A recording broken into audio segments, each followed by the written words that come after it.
guys, I'm James O'Brien, physical therapist, and in this video, I'm going to teach you how to take a standard running shoe and how to make it a whole lot better with one simple trick. All right, you're gonna take that standard running shoe, you're gonna make it more minimal. You're gonna make it so that your foot doesn't slop around in the shoe, and you're gonna give your toes more room to splay. So let's just talk about a minimalist shoe really quick here. So this is the Zero Shoes Kelso. This is a true minimalist shoe. You see it's super flexible, super wide toe box, no heel, nice and thin. All right, great shoe.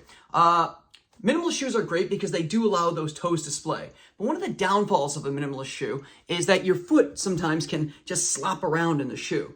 Think of a soccer cleat. All right, with a soccer cleat, it's super tight and super narrow so that your foot is locked in place. So when you cut and you turn, your foot won't slop around. Unfortunately, with a shoe like this, although it's great and it has amazing traction, my foot can slop around in it.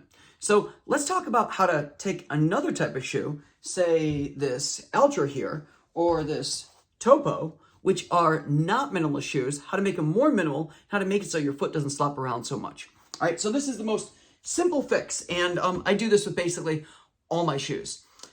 Take out the insole. So this is the Topo TerraVenture 3. I did a review on this a while back. This is a shoe I use for basically hiking and long distance trail running.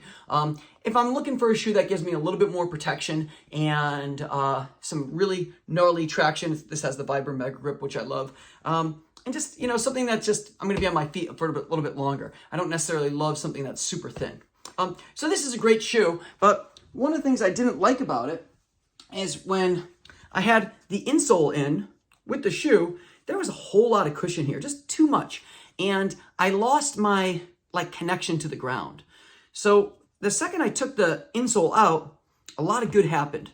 First off, I was more connected to the ground because I just removed approximately 3 millimeters of cushion. So the shoe all of a sudden became so much more responsive. All right, I was more connected to the ground because I lost that additional barrier between me and the ground. So that was great. Number two is because this isn't firmly locked into the shoe, the insole can slide around a millimeter or two here or there. So when I cut left or right, the insole itself can actually move, and that makes me, I guess, less reactive would be the term I would use. So when I got rid of that, again, I'm more in touch with the ground. This thing isn't sliding around underneath my feet and just more connected. Because the shoe has this exposed EVA right here, so EVA is the foam. So this is EVA. This is also EVA right here. When I have a sock on, it grips that EVA really nicely. So that's huge for me. My foot, even though I now have more room for my toes to splay, slides much less around in the shoe because my sock is actually gripping that EVA. So when I cut left or right, I'm not sliding around, which is great. So I still have all this room for my toes to splay out, actually even more room than previous because I've opened up more volume in the shoe by removing the insole. But now my foot also isn't sliding around so much. So it's a huge win. It's taking a non-minimalist shoe like this here, this TerraVenture 3, or this Ultra Lone Peak Alpine, or even this Danair Tachyon boot. I'm in the military, so I gotta wear military boots often. And you just take out the insole. Now you're exposed to this EVA. You can see there, I'm exposed to EVA. Just like here, that's foam exposed to EVA. And the performance of the shoe just goes way up. So I love it.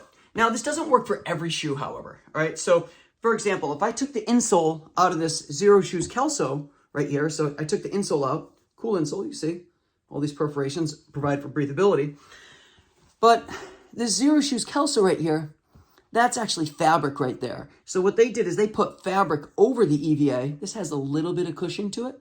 They put fabric over it. And one of the things I just don't like about that is that now my foot can slide around even more. So although the shoe provides amazing traction, I mean, just you hear that squeak? That's this thing not wanting to move because the coefficient of friction is so awesome. So the shoe doesn't slide around, but unfortunately my foot can slide around in the shoe. And being so roomy for allowing my toes to naturally splay, which is awesome. Love that. but I don't like the slop I get if I'm trying to cut left and right. So I wish this didn't have that little fabric there, and then my foot wouldn't slide around so much. So I would encourage you, whatever running shoe you have, take the insole out and see if you have that exposed EVA, and go about, like, do a little running, do a little sprinting, do a little cutting back and forth, and see what it feels like, maybe on a trail run. You'll feel more connected to the ground, or my name's not James O'Brien. No, you should feel more connected to the ground, and you'll have a little bit more room for your toes to display. I'm curious to hear what your comments are. So if you found this video helpful, or you tried this yourself in the past, please comment in the section below. If you like this video, please like, share, subscribe, tell your friends, and hopefully I'll be posting some more videos more frequently. I should have a little bit more time now. I've been posting it a long time. All right, thanks so much for watching, guys. Have a great one.